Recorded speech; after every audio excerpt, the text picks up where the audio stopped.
अब हम पढ़ेंगे review of the constitution. After 50 years in the working of the constitution, the government of India set up a national commission to review the working of the constitution. Accordingly, on 23rd Feb 2000, the president appointed Justice M.N. Venkatachalya, former Chief Justice of India, as the chairperson of the commission. It was clarified by the said commission that the basic feature of the constitution will not be changed. The commission submitted report on 31st March 2002, making suggestions and recommendations for the amendments to constitution for its better working. ठीक है जी. Under the present scenario, the recommendation of this committee includes the addition of new articles in fundamental rights chapter and chapter on directive principle of on state policy.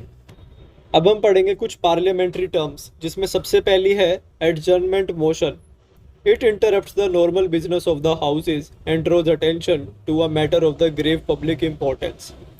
No confidence motion. When the members of Lok Sabha seeks the no confidence in Council of the Ministers, then Council of Minister can be seized. The notice on such issue is to be given before the commencement of the sitting of the day. The Speaker reads the motion in the House. When the minimum 50 members of Lok Sabha supports the motion, the Speaker admits no confidence motion. The time for discussion on motion require 10 days. अगला आता है censure motion. A censure motion can be moved against the Council of Ministers or against an individual member for failing to act for some policy. Reason for censure must be precisely enumerated. The Speaker decides whether or not the motion is in order and no leave of House is required for it. अगला आता है vote on account. It allows the Lok Sabha to draw funds in advance pending the completion of the budgetary process. अगला आता है guillotine. This is a device by which the demands for grants are put to vote, regardless whether they have been discussed or not. This is restored to when there is paucity of time. अगला है appropriation bill. It is a bill containing all the demands for grants voted by Lok Sabha along with expenditure charged on the consolidated fund of India. अगला है plebiscite. It is the direct vote of the qualified voters in regard to some important public question. अगला आता है leader of opposition. He has been accorded statutory since 1977. His rank cabinet minister. अगला आता है question hour. The first hour of the sitting in Lok Sabha and the Rajya Sabha is meant for questions. This is in parliamentary term. This question relates to the matter of administration, problem of country, and the matter is brought to the notice of ministers. The questions include starred questions, unstarred questions, and short notice questions. ठीक है जी. अब अगला आता है zero hour. The zero hour falls after the question hour in houses. This hour lead to loss of time of parliament because the subject matter is raised without the prior permission. Republic, a state headed by a non-hereditary head that is elected as opposed to a monarchy which is headed by a king or queen. Reorganization. When the new states are created, the parliament passes the reorganization act for that particular state and all the provision of legislations are made for the executive and judiciary functions thereof. अगला आता है select committee. The select committees constitute for the consideration of various kinds of bills. The duty of such committee is to collect the required information and to report on the bills referred to it. अगला आता है estimates committee. This committee is constituted on the basis of the proportional representatives. The strength of such committee is 30 members. This committee suggests the government for efficient economic administration and examine the annual estimates. अब हम पढ़ेंगे constitution amendment, जो है part 20 और article 368. तो article 368 का first हमें क्या कहता है कि parliament has the right to do constitution amendment by a process. Article 368(2) हमें क्या कहता है, the process of constitution amendment can be started from either of the house of the parliament. Permission of president is not compulsory. There are 3 methods for amending any provision of the constitution. Certain provision require a simple majority of the parliament, जैसे कि creation and abolition of the state. A 2/3 majority is needed for amending some other provisions, for example, power of the election commission. Or finally, some provisions can only be amended after the parliament has so resolved, by two-third majority, and it has been ratified by the legislature of one half of the states. These includes amendment to any list in 7th schedule. Cases. Thus, the 42nd Amendment Act 1976 declared that no limit on the power of Parliament to amend any provision of the Constitution, and no court can question the validity of such amendment. In Minerva Mills case, the Supreme Court struck down this unlimited power of Parliament to amend any provision of the Constitution on the basic structure doctrine. And what is that basic structure? That is the sovereignty and territorial integrity of India, rule of law, judicial review, secularism, harmony between directive principles and fundamental rights, और democracy. अब एक चीज और कि order या warrant of precedence क्या होता है? The protocol list in which the functionaries and officials are listed according to their rank and office in government of India. It is meant for the ceremonial occasion and has no application in day-to-day business of government. The order is established by President, though the office of President and is maintained by the Ministry of the Home Affairs. ठीक है जी. अब आता है important constitution amendments, जिसमें हम सबसे पहली amendment पढ़ेंगे फर्स्ट कॉन्स्टिट्यूशन अमेंडमेंट, जो कि 1951 में हुई थी. इसमें था कि जो शेड्यूल 9 है was added in the constitution of India. Law of land reforms was made. As per the article 19 provision was made to prohibit freedom of speech and expression or freedom of trade.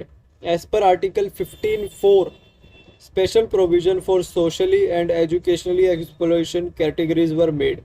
As per Article 31A, abolition of zamindari system. अब आता है second constitution amendment act, जो कि हुआ था एक साल बाद ही 1952 में. Max seats of Lok Sabha was limited to 500. अब आता है सिक्स्थ कॉन्स्टिट्यूशन अमेंडमेंट एक्ट, जो कि हुआ था 4 साल बाद 1956 में.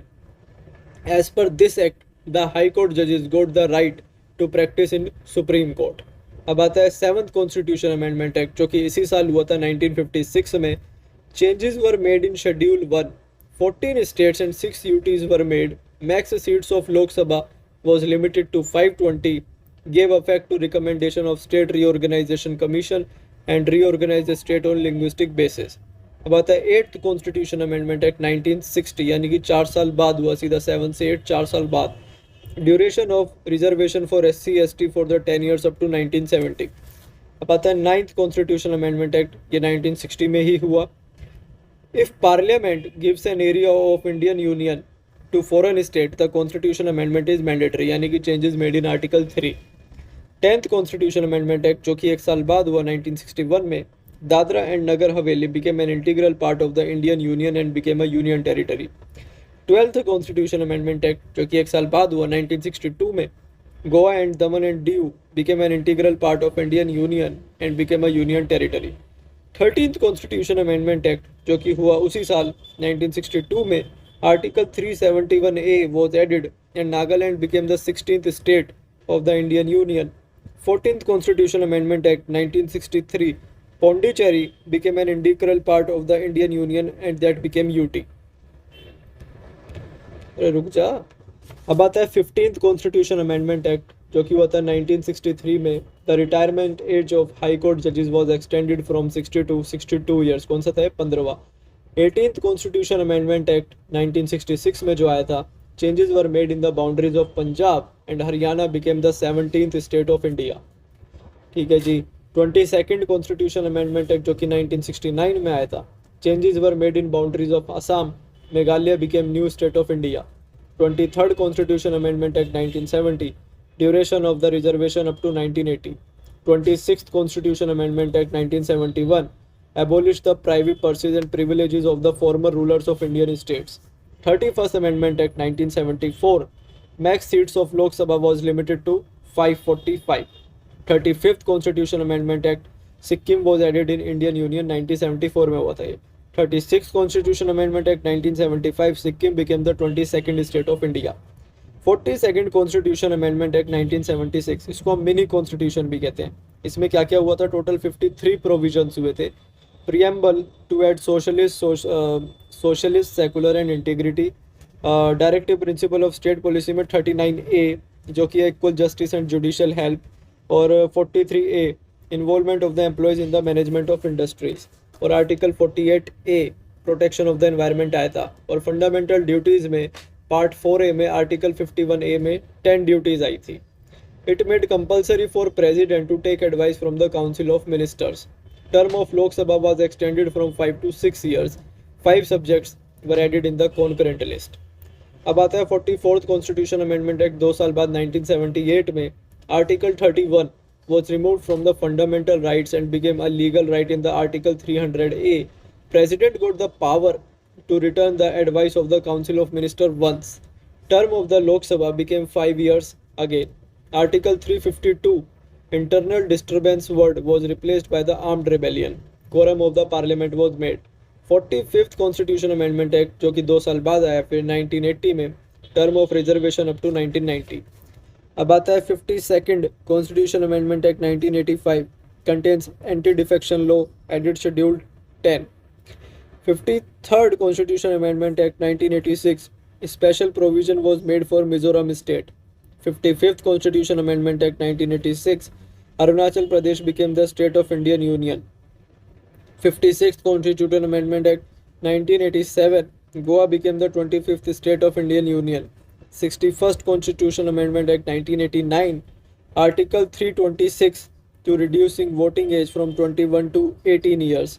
62nd Constitution Amendment Act 1989 term of reservation up to 2000. 65th Constitution Amendment Act 1990 provision of SC/ST Commission was made. अगला आता है 69th Constitution Amendment Act 1991. Delhi became the national capital territory and legislative assembly was made 70 members. इसी के बाद 1992 में 70th Constitution Amendment Act में पौंडीचेरी को legislative assembly 30 members दे दिए गए. 73rd Constitution Amendment Act 1992 में ही आया कि पार्ट 9 और शेड्यूल 1 पंचायत वॉज एडिड, और 74th भी हमें पता ही है जो कि 1992 में ही आया. पार्ट 9 या schedule 12 municipality was added. 86th constitution amendment act जो कि 2002 में आया, आर्टिकल 21A को ऐड करा गया जो कि था free and compulsory education to the children of 6 to 14 years, और फंडामेंटल ड्यूटीज़ में 11th ड्यूटी ऐड करी गई. इसके बाद 89th constitution amendment act 2003 article 338 national commission for supreme court, article 338A national commission for the schedule tribe, sorry वो schedule caste था इससे पहले, और फिर था 338 में ए में schedule tribe. 95th constitution amendment act 2010 duration of reservation up to 2010. 96th constitution amendment act 2011 schedule 8 language बदली गई, उड़िया को ओडिया किया गया, ये था 96th में. 101 कॉन्स्टिट्यूशन अमेंडमेंट एक्ट 2016 जीएसटी लाया गया. 102 constitution amendment act 2018 article 338 added in the constitution a national commission for OBC was made. 103 constitution amendment act 10% reservation for EWS, ये होता 2019 में.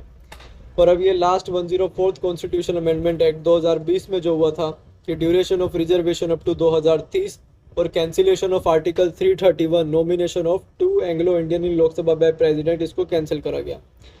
अब हम कुछ नॉन कॉन्स्टिट्यूशनल बॉडीज़ के बारे में बात करेंगे जिसमें आती है सबसे पहले national and state human right commission. इसका इस्टेब्लिशमेंट किसके द्वारा किया गया था? ह्यूमन राइट कंजर्वेशन एक्ट 1993 में. There are 25 states in which we have provision for the State Human Right Commission. It comes under the Ministry of Home Affairs. इसका aim क्या होता है? सिक्योरिटी ऑफ ह्यूमन राइट्स और making organization strong regarding those raise voices for the human rights. Composition कैसे होता है? एक chairman और 5 अदर मेंबर्स. चेयरमैन होता है retired chief justice of India और रिटायर्ड सुप्रीम कोर्ट जज. 5 अदर मेंबर क्या क्या होते हैं? 1 member should be the judge or retired judge of the Supreme Court. 1 member should be the judge or retired judge of the High Court. 3 members who have good knowledge of the human rights. Appointment by President by advice of a council having 6 members including PM, 2 Speaker of Lok Sabha, Vice Chairperson of the Rajya Sabha, Opposition Leader of both houses और Central Home Minister. Term होता है इसका 3 years और 70 years of age. There is a provision for reappointment. इसका composition of the state human right commission क्या है? एक chairman and 2 other members. Chairman high court और रिटायर्ड हाई कोर्ट जज और 2 अदर मेंबर हाई कोर्ट और district जज. अब है national and state information commission. इसका एस्टेब्लिशमेंट हुआ था 2005 में एज पर right to information act 2005. Comes under क्रमिक मंत्रालय. Central information composition 1 chief commissioner and other commissions जो कि 10 से कम होंगे। Appointment by president with an advice of the council, PM, opposition leader of Lok Sabha और एक कैबिनेट मिनिस्टर। इसका टर्म होता है वो डिसाइड करती है central government. They all are terminated by the president under the condition insolvent case, characterlessness, misbehave, post of profit और lose mental state। अगला आता है central vigilance commission. 2003 gives constitutional state. Establishment हुआ था 1964 में। कॉम्पोजिशन एक चीफ कमिश्नर और 2 से कम और commissioners. Appointment by president with an advice of the council, जो कि है PM, opposition leader of Lok Sabha and cabinet home minister. Term है 4 साल और 65 साल of age. After retirement no other post can be taken. अगला आता है central bureau of investigation, CBI. Establishment 1963 under the ministry of home affairs. इसकी 7 branches है। Anti corruption branch, आर्थिक अपराध शाखा, नीतिगत प्रशासनिक, ये पढ़ने की जरूरत नहीं है। नीति आयोग इसका है, इसको पहले हम चल पढ़ लेते हैं। इसकी जो 7 ब्रांचेस थी, एंटी करप्शन ब्रांच, आर्थिक अपराध शाखा, नीतिमित एवं अंतर्राष्ट्रीय पुलिस सहयोग शाखा, विशेष अपराध शाखा, अभियोग निदेशालय, प्रशासनिक शाखा और केंद्रीय फोरेंसिक प्रयोगशाला। अपॉइंटमेंट कौन कौन करता है? 3 मेंबर काउंसिल, जिसमें होते हैं PM, opposition leader in Lok Sabha और chief justice of India. NITI Aayog, जिसको हम पहले कहते थे प्लानिंग कमीशन, ये कब हुआ था? 15 मार्च 1950 में। लेकिन नीति आयोग इसका नाम चेंज कर दिया गया था 1 जनवरी 2015 को, national institute for transforming India. Composition कौन कौन करता है इसकी? प्राइम मिनिस्टर जो चेयरपर्सन होता है, governing council, CM of every state, ministers and governor, regional council, special invites और फुल टाइम ऑर्गेनाइजेशनल स्ट्रक्चर। अब यहाँ पे हमारी पॉलिटिक खत्म।